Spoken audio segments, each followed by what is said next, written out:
Minat siswa Indonesia terhadap sains, khususnya fisika, makin hari makin menurun. Bahkan beberapa jurusan fisika di kampus-kampus terancam ditutup karena nggak ada peminat.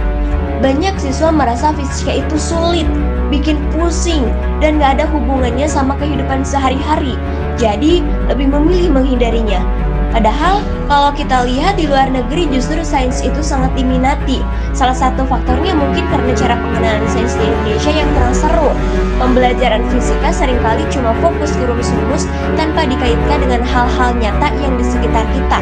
Padahal, sejak dulu banyak alat tradisional Indonesia yang sebenarnya penuh dengan konsep fisika sederhana. Sayangnya, potensi ini tuh jarang banget dimanfaatkan dalam proses belajar, sehingga fisika terasa jauh dari kehidupan nyata. Teman-teman pernah main lompat tali? Atau bikin telepon dari 2 kaleng dan seutas benang? Kalau iya, tanpa kalian sadari, kalian sudah mempraktikkan konsep fisika. Loh, apa hubungannya dengan fisika? Kalian pasti bertanya-tanya seperti itu, ya kan? Fisika itu sebenarnya tidak selalu tentang rumus-rumus yang rumit loh teman-teman. Kita dapat menemukan konsep dasar fisika dalam kegiatan kita sehari-hari, bahkan saat kita bermain lompat tali dan telepon kaleng. Lalu, apa hubungannya konsep fisika dengan lompat tali dan telepon kaleng? Tonton video ini sampai habis ya.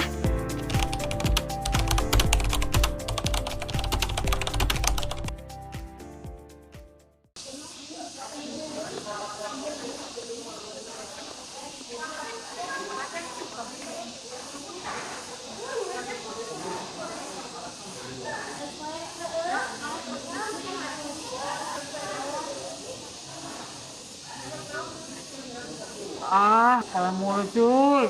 Lastrik. Nasib emang. Baca apa tuh, Ji? Wah, Dipan, ini saya lagi baca tentang konsep fisika. Oh, kita. Memang konsep fisiknya tentang apa? Konsep fisikanya itu tentang permainan tradisional gitu, yang berkaitan dengan konsep fisika. Oh, iya. Emang seru itu ya? Memang fisika itu emang seru loh. Tapi seruan main game tak, Bu? Main game Mobile Legends? Nah, kamu lah.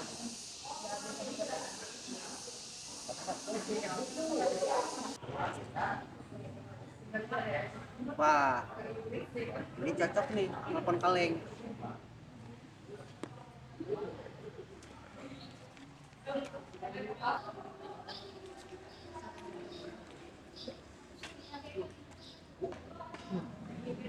Mau cari kaleng mana ya?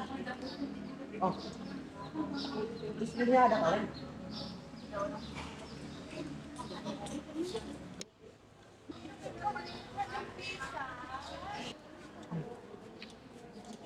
Saya butuh satu lagi nih. Perasaan tadi saya lihat kaleng di dekat pohon deh.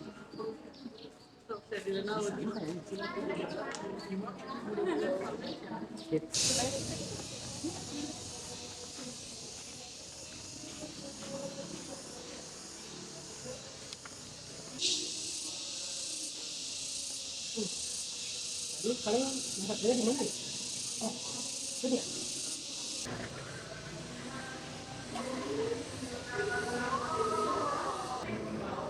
Nah, ini dia dua bahan yang saya cari.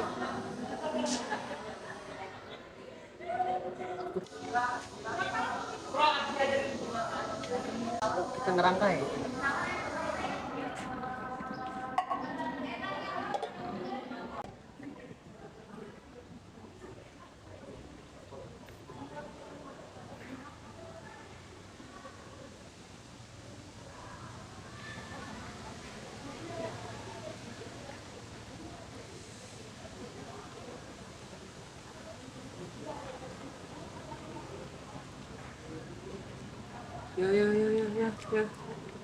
Ya.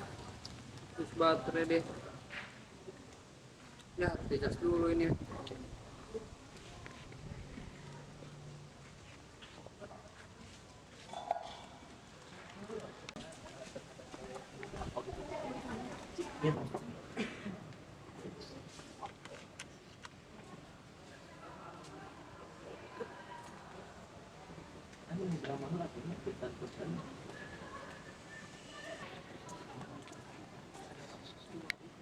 Ah, ke kantin ah.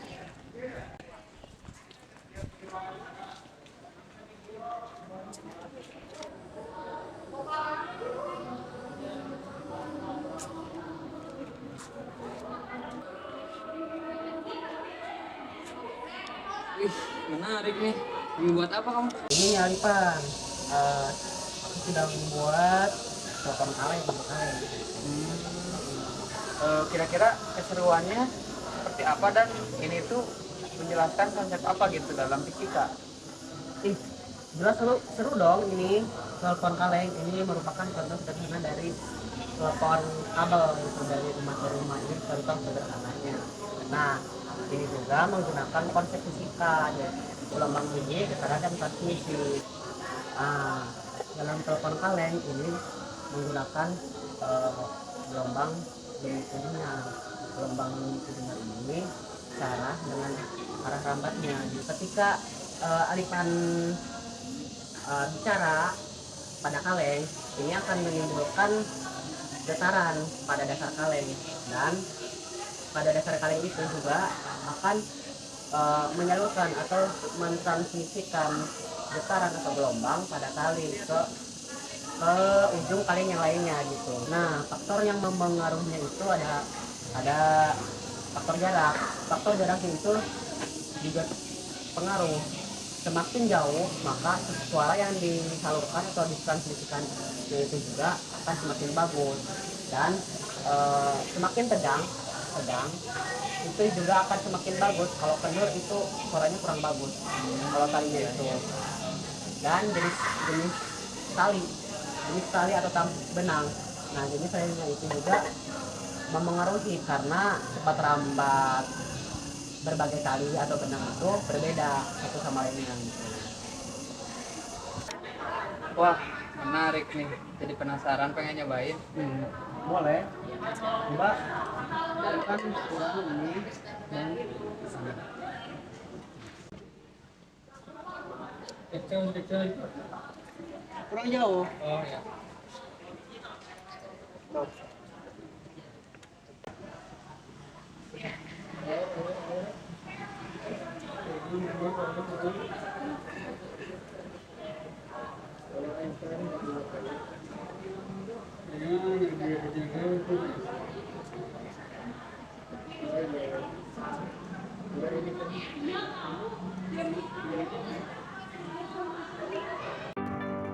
Yang namanya melompat, arahnya pasti ke atas. Saat kita melompat, otomatis kita melawan gaya gravitasi yang arahnya ke bawah atau ke inti bumi.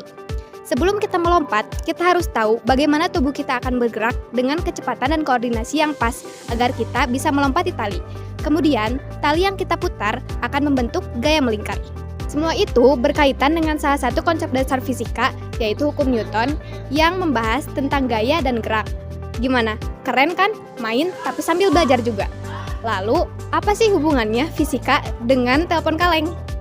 Saat kita berbicara di salah satu kaleng, suara kita akan menghasilkan getaran.